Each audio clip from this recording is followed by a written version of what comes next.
Après 3 mois de formation militaire et d'instruction sur les notions fondamentales de la gendarmerie nationale, ces 1409 élèves sous-officiers, dont 91 filles, en première année issues de la promotion 2022-2024, sont présentés au drapeau. Le général de corps d'armée, Alexandre Apalo Touré, commandant supérieur de la gendarmerie nationale, revient sur le sens de cette cérémonie. En effet, il est de coutume que les jeunes citoyens qui ont choisi d'embrasser le métier des armes avant leur formation professionnelle passent par une forme de purgation.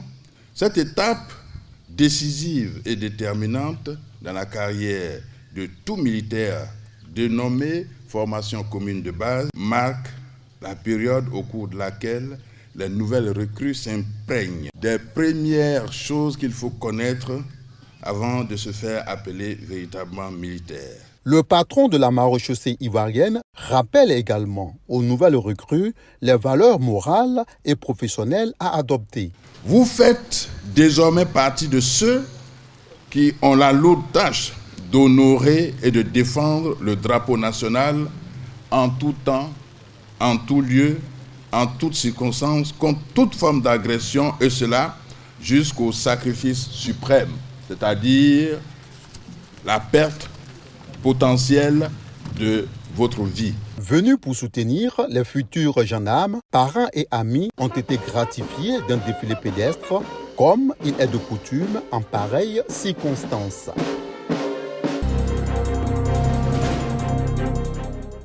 Environ 240 millions de francs CFA de matériels médicaux offerts aux centres hospitaliers régionaux de Daoukro et de Bongouani. L'action est de l'ONG internationale américaine RIA, Redemption in Action, qui l'a fait en étroite collaboration avec le collectif des pasteurs et les mutuelles des 2 localités que sont la Muresda, la mutuelle des ressortissants de Daoukro et la Revbo, l'association des ressortissants de la ville de Bongouani. L'objectif de RIA, c'est vraiment d'aider à améliorer les conditions de vie en milieu rural. C'est là vraiment notre milieu de prédilection.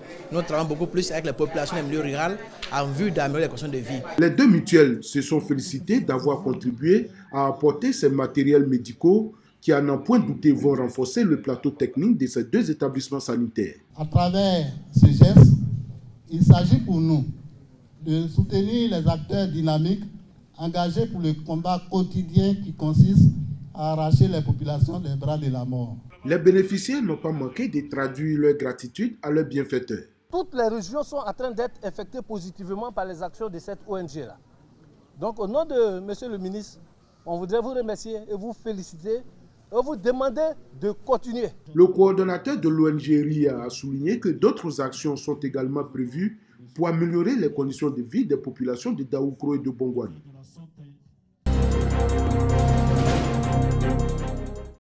L'usine de traitement de noix de cajou de Boundiali est quasiment achevée. Le président d'Al Sayed Group, investisseur partenaire de la mairie de Boundiali, est venu spécialement des Émirats arabes unis pour actionner lui-même les derniers réglages et fixer la date de démarrage des activités.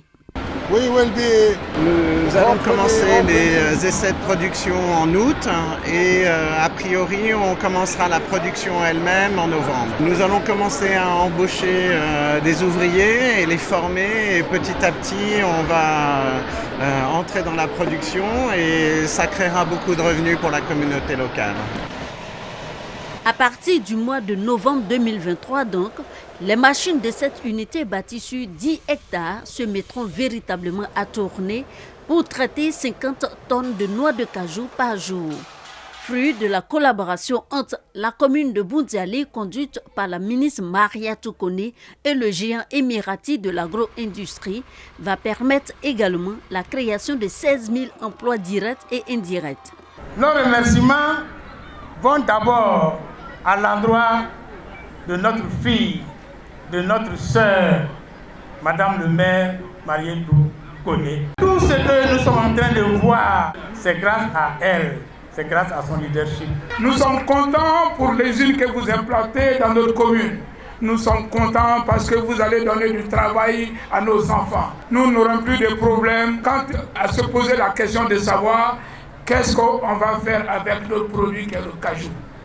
En plus de cette unité fonctionnelle à partir de novembre 2023, une autre déjà en construction sur le même site de capacité égale sera mise en service selon l'investisseur émirati en janvier 2024. Le tout pour un coût estimé à plus de 15 milliards de francs CFA. C'est à la scolarité de l'université Péléforon-Gon Coulibaly de Korogo que la présidente de l'université entame sa tournée avant l'étape de la bibliothèque. Un autre service stratégique est visité, la salle de réprographie. Dans chaque service, la présidente s'est donné du temps pour interroger et obtenir des réponses sur les forces et les faiblesses afin de mieux appréhender les réalités du temple du savoir. Nous nous occupons des inscriptions. Une fois les étudiants se présentent, il y a une commission qui les reçoit. Après cette information, de façon informatique, quand quelqu'un est apte à s'inscrire, alors nous faisons l'inscription sur la plateforme du ministère.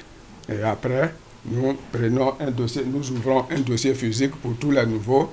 Et une fois l'inscription terminée, nous enregistrons dans un dossier physique. Au cours de sa tournée, la nouvelle présidente a saisi l'occasion pour se familiariser avec son nouveau monde, une initiative qui épouse bien la vision des étudiants. Le premier acte à poser, c'est d'écouter l'ensemble des acteurs, parce que ce sont eux qui sont sur le terrain et ce sont eux qui pourront nous soumettre une cartographie vraiment instantanée de ce qui se passe en termes de difficultés et prioriser ces difficultés afin qu'ensemble, nous puissions continuer à bâtir l'héritage que le professeur Adama Coulibaly nous a laissé. Avant cette visite, la nouvelle patronne de l'université Péléforon-Gon Coulibaly de Korogo était face à l'ensemble du personnel enseignant et administratif à l'Amphi-C. Le but, tendre la main afin d'obtenir l'adhésion de chaque agent pour une collaboration davantage franche et fructueuse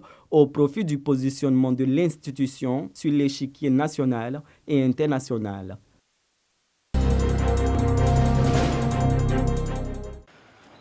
Le temps est au regret pour ce chef de gang et ses acolytes. Au nombre de 4, ces présumés braqueurs sont impliqués dans plusieurs vols à main armée de Kalachnikov et de pistolets automatiques dans les régions du Haut-Sassandra, du Gbokle, de la Nawa et de Gbeke. Ils ont été mis hors d'état de nuire par les éléments de la gendarmerie nationale basée à Bouaké. J'ai braqué à Sassandra. J'ai pris 15 millions. J'ai encore fait à Gabiadji 1 million. Carrefour Niani 500 000. Et encore à Tchouglou 13 millions. Satisfait de ce coup de filet, le général de corps d'armée, Alexandre Apalo Touré, commandant supérieur de la gendarmerie nationale, est sur le terrain pour féliciter et encourager ces éléments qui œuvrent au quotidien à la sécurisation et à la quiétude sociale au sein des populations. Je vous félicite, je vous encourage. Et puis bon, je peux vous dire que la hiérarchie est satisfaite de vous. Elle souhaite simplement que vous maintenez le cap, que vous continuez d'être aussi efficace. Voilà, c'est ça. La gendarmerie, nous sommes là pour sécuriser la population. Et quand c'est bien fait par les collaborateurs, il faut les féliciter. Ces 4 présumés braqueurs ont été déférés devant le parquet. En attendant la justice divine, ils subiront certainement celle des hommes.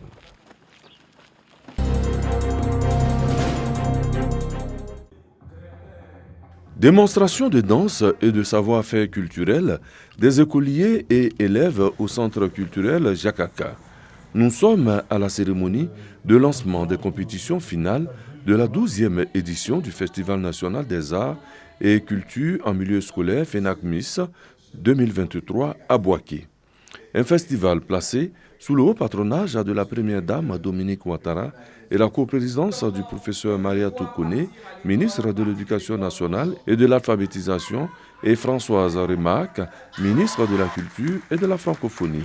Cette rencontre culturelle inter-école, organisée pendant les vacances scolaires, vise à inculquer aux tout-petits et aux adolescents des valeurs de savoir-être, de savoir-faire, de cohésion et de paix. Depuis le monde est monde, il y a notre destinée. Une goutte essentielle envoyée par Dieu pour donner goût à la vie.